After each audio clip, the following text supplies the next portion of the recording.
प्यारे बच्चों, अस्सलाम वालेकुम। मैं हूं सर सलीम और ये है आपका अपना यूट्यूब चैनल।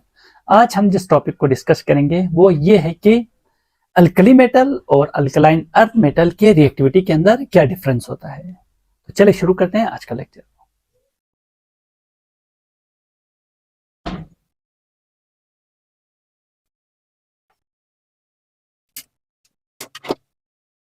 प्यारे बच्चों, बुक ने इस टॉपिक को मिक्स करके डिस्कस किया है, लेकिन हम अंडरस्टैंडिंग को बेहतर बनाने के लिए, अच्छी तरह समझने के लिए इस टॉपिक को अलग अलग करके अल्कली मेटल को एक साइड पे देखेंगे और अल्कलाइन अर्थ मेटल को दूसरे साइड पे देखेंगे।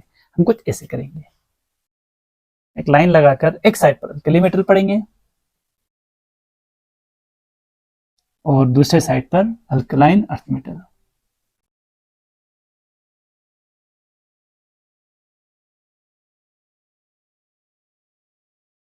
अल्कली मेटल और अल्कलाइन अर्थ मेटल के रिएक्टिविटी को डिस्कस करने से पहले हमें यह पता होना चाहिए कि अल्कली मेटल क्या चीज है और अल्कलाइन अर्थ मेटल क्या चीज है। तो 2-3 पॉइंट हम इसके बारे में डिस्कस करते हैं। पहली बात, अल्कली मेटल में वो तमाम एलिमेंट आते हैं जो कि ग्रुप नंबर 1A के अंदर हो, एक्सक्लूडिंग हाइड्रोजन। हाइड्रोजन के अलावा ग्रुप 1A के अंदर जितने एलिमेंट हैं वो सारे के सारे अल्कली मेटल कहलाते हैं। इसके अंदर include group 1A except hydrogen. ठीक। अल्कलाइन अर्थ मेटल में कौन से एलिमेंट आते हैं? अल्कलाइन अर्थ मेटल में ग्रुप 2A एलिमेंट्स, ये सारे के सारे अल्कलाइन अर्थ मेटल कहलाते हैं। अल्कली मेटल में आने वाले सारे एलिमेंट कुछ यूं हैं। यहां पे अगर हम लिखें तो सबसे पहले आता है lithium, sodium, potassium, rubidium, caesium और फ्रेंचियम। इसको कुछ ऐसे याद रखते हैं हम, लिली ने की रब से फरियाद। अगर आप ग्रुप नंबर 1A को याद रखना चाहे तो कुछ इस तरह याद रखेंगे कि लिली ने की रब से फरियाद। ये है ग्रुप 1A के एलिमेंट। इसको आप पॉइंट वाइज यहां लिखेंगे। इसके अंदर मौजूद सारे एलिमेंट कौन से हैं? Lithium, sodium, potassium, rubidium, caesium और आखिर में फ्रेंचियम। अब हमने याद करना है ग्रुप नंबर 2A के एलिमेंट कौन कौन से हैं। अब हमें देखना है कि ग्रुप नंबर 2 के एलिमेंट कौन कौन से हैं। ग्रुप नंबर 2 के एलिमेंट यहां पे लिखते हैं हम, beryllium, magnesium, calcium, strontium, barium, radium. Group number 2A के एलिमेंट ये सारे के सारे हैं। कौन कौन से हैं? Beryllium, magnesium, calcium, strontium, barium और रेडियम है। इसको याद कैसे रखेंगे? इसको याद रखने के लिए आप जो फार्मूला इस्तेमाल करते हैं वो है बी मक्का सर बा रा। बी मक्का सर बा रा, बी मक्का सर बा रा। ग्रुप नंबर 1 को याद रखते थे, लिली ने की रब से फरियाद। ग्रुप नंबर 2A को याद कैसे रखेंगे हम? बी मक्का सर बा रा। ये आपको हवा ग्रुप नंबर 1A और 2A के एलिमेंट को याद करने का तरीका। इसके एलिमेंट्स कौन कौन से हैं? Beryllium, magnesium, calcium, strontium, barium और रेडियम। ये सारे के सारे एलिमेंट ग्रुप 2A से बिलोंग करते हैं। तीसरी चीज जो आपने लिखना होता है वो ये कि ग्रुप नंबर 1A के वैलेंस इलेक्ट्रॉन कौन से सबशेल में आते हैं। अगर आप इन तमाम एटमों के इलेक्ट्रॉनिक कन्फिग्रेशन करें तो फॉर एग्जांपल लिथियम का हम कन्फिग्रेशन करते हैं तो लिथियम का एटॉमिक नंबर है 3, इसका एटॉमिक नंबर है 3, 1s2, 2s1।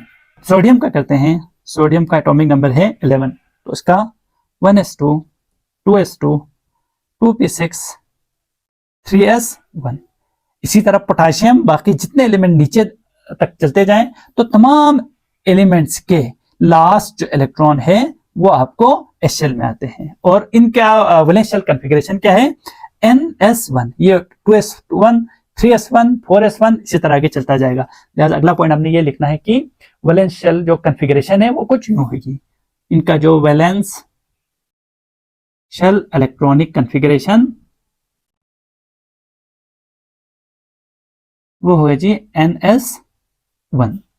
जब आप ग्रुप नंबर 2A यानी अल्कलाइन अर्थ मेटल का कन्फिग्रेशन करते हैं। फॉर एग्जांपल ब्रेलियम का अगर आप कन्फिग्रेशन करें, इसका एटॉमिक नंबर है 4, 1s2 2s2 4 इलेक्ट्रॉन हो गए। अगर आप मैग्नीशियम का करें तो मैग्नीशियम का एटॉमिक नंबर है 12, 1s2 2s2 2p6 10 हो गए और आखिर में 3s2। आप यहां देखें तो आखिरी शेल s है और s के अंदर कितने इलेक्ट्रॉन है? 2, लिहाजा वैलेंस शेल का जो इलेक्ट्रॉनिक कन्फिगरेशन है वो ns2 होगा। इसका जो वैलेंस शेल कन्फिगरेशन ये क्या होगा जी? ns2 होगा। ये स्टूडेंट पीरियोडिक टेबल में अल्कली मेटल ग्रुप 1A है, alkaline earth metal group 2A है। ये 1A है और ये 2A है। हम जानते हैं कि जब आप पीरियोडिक टेबल में लेफ्ट से राइट साइड पे जाते हैं, यानी अल्कली मेटल से अल्कलाइन अर्थ मेटल की तरफ, ग्रुप 1A से 2A की तरफ जाते हैं, तो एटम का एटॉमिक साइज डिक्रीज होता है। वो क्यों डिक्रीज होता है, इसको डिटेल में देखने के लिए आपको पीरियोडिक टेबल का जो चैप्टर है उसके अंदर एटॉमिक रेडियस वाले टॉपिक को अच्छी तरह डिटेल में समझना पड़ेगा। एनीवे, लेफ्ट टू राइट जाते हुए एटम का एटॉमिक साइज डिक्रीज होता है। जब लेफ्ट टू राइट जाते हुए साइज डिक्रीज होता है तो आयोनाइजेशन एनर्जी ज्यादा चाहिए, यानी एक लिथियम के लास्ट शेल के इलेक्ट्रॉन को निकालने के लिए आपको कम एनर्जी की जरूरत होती है, ब्रेलियम के आखिरी शेल को मौजूद इलेक्ट्रॉन निकालने के लिए आपको ज्यादा एनर्जी की जरूरत होती है। लिहाजा ब्रेलियम के अंदर से इलेक्ट्रॉन निकालना मुश्किल होता है, लिथियम के अंदर से इलेक्ट्रॉन निकालना आसान होता है। क्यों? क्योंकि इसका साइज बड़ा है। जब साइज बड़ा हो, देखिए ये एक एटम है बड़ा साइज का, ये है छोटे साइज का। अब आप बताएं किस में से इलेक्ट्रॉन निकालना आसान होगा? डेफिनेटली बड़े वाले में से। क्यों? क्योंकि इसका जो अट्रैक्शन है वो वीक होता है, इसका अट्रैक्शन स्ट्रांग होता है। बड़े एटम से इलेक्ट्रॉन निकालना आसान होता है, इसका मतलब है लिथियम से इलेक्ट्रॉन निकालना आसान है, ब्रेलियम से मुश्किल होता है। इसका मतलब ये हुआ कि लिथियम ज्यादा रिएक्ट करता है एज कंपेयर टू ब्रेलियम, क्योंकि लिथियम का इलेक्ट्रॉन आसानी से निकलता है, लिहाजा लिथियम ज्यादा रिएक्टिव होता है एज कंपेयर टू ब्रेलियम। इसी तरह से सोडियम और मैग्नीशियम में से सोडियम का जो रिएक्ट करने की जो सलाहियत है वो ज्यादा होती है, क्योंकि सोडियम बड़ा होता है, मैग्नीशियम छोटा होता है। लेफ्ट टू राइट साइड जाते हुए साइज छोटा होता है, आयोनाइजेशन एनर्जी बढ़ती है, लिहाजा सोडियम को आखिरी शेल में से इलेक्ट्रॉन निकालना आसान है, लिहाजा सोडियम ज्यादा रिएक्ट करता है एज कंपेयर टू मैग्नीशियम। अगला पॉइंट आप कुछ इस तरह लिखें।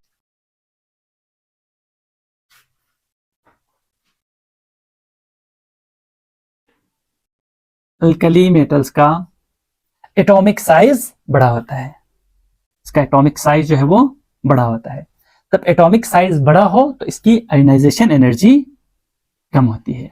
जब आयोनाइजेशन एनर्जी कम हो, साइज बड़ा हो, तो इलेक्ट्रॉन इजीली रिमूव होता है, यानी ये इलेक्ट्रॉन जो है वो इजी रिमूव होता है, इलेक्ट्रॉन रिमूव होता है इजीली। और क्या बनाता है? कैटाइन बनाता है, यानी सोडियम को या ग्रुप 1A को इलेक्ट्रॉन निकालना आसान होता है, लिहाजा ये आसानी के साथ आयन बनता है।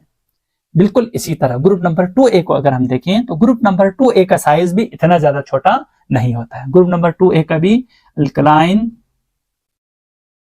अर्थ मेटल, इनका भी साइज क्या होता है? बड़ा होता है।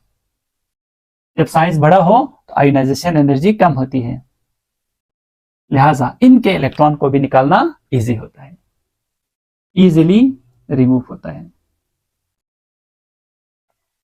नेक्स्ट पॉइंट आप कुछ यूं लिखेंगे, अल्कली मेटल बहुत ज्यादा रिएक्टिव होते हैं।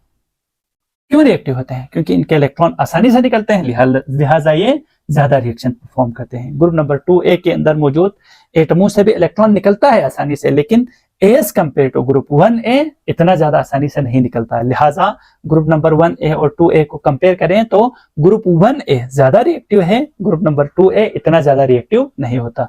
इनका हम क्या लिखेंगे? अल्कलाइन अर्थ मेटल रिएक्टिव होते हैं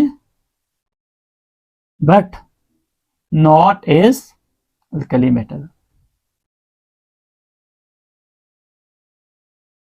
अल्कलाइन अर्थ मेटल भी रिएक्टिव है, लेकिन अगर अल्कली मेटल के साथ कंपेयर करें तो अल्कली मेटल ज्यादा रिएक्टिव है अल्कलाइन अर्थ मेटल इतना ज्यादा रिएक्टिव नहीं होता। क्यों? क्योंकि ये साइज में बड़े होते हैं, ये साइज में छोटे होते हैं। छोटे होने की वजह से इलेक्ट्रॉन निकलना मुश्किल है, लिहाजा रिएक्शन भी इतना ज्यादा ये परफॉर्म नहीं करते।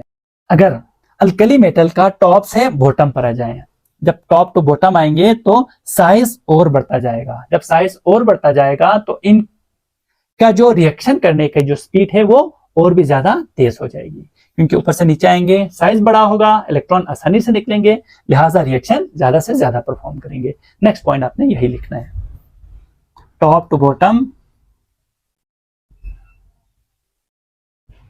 रिएक्टिविटी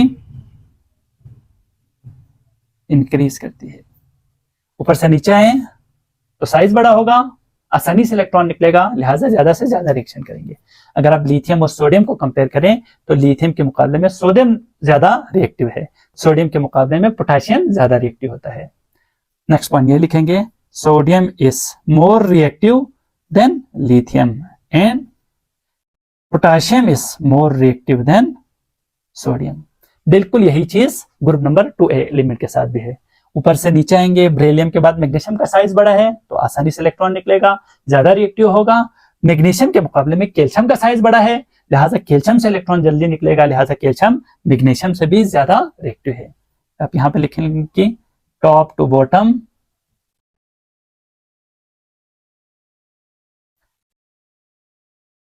रिएक्टिविटी इनके भी इंक्रीज होती है।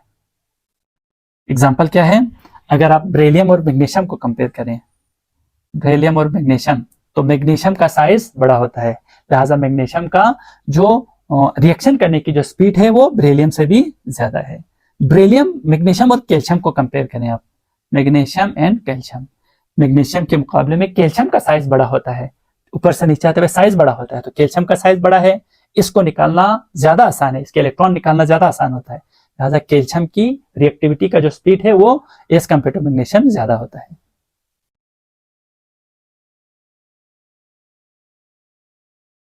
लास्ट पॉइंट डियर स्टूडेंट ये है कि अल्कली मेटल और अल्कलाइन अर्थ मेटल दोनों बहुत ज्यादा रिएक्टिव होते हैं, क्योंकि ये पीरियोडिक टेबल के लेफ्ट साइड पर है, इनका साइज ज्यादा होता है, लिहाजा ये बहुत ही ज्यादा रिएक्टिव होते हैं, बहुत ज्यादा रिएक्शन परफॉर्म करते हैं। लिहाजा नॉर्मली इनको आप किसी केरोसिन ऑयल वगैरह के नीचे रखते हैं ताकि ये हवा के साथ, एयर वगैरह के अंदर मौजूद मॉइस्चर वगैरह के साथ के रिएक्शन न परफॉर्म कर सके। लास्ट पॉइंट यही है, इनको कीप अंडर केरोसिन। क्यों? टू अवॉइड रिएक्शन, ताकि ये रिएक्शन न कर सके एयर के साथ। यही चीज आप अल्कलाइन अर्थ मेटल में भी लिखेंगे। इनको भी क्या लिखेंगे? Kept under kerosene. Why? To avoid reaction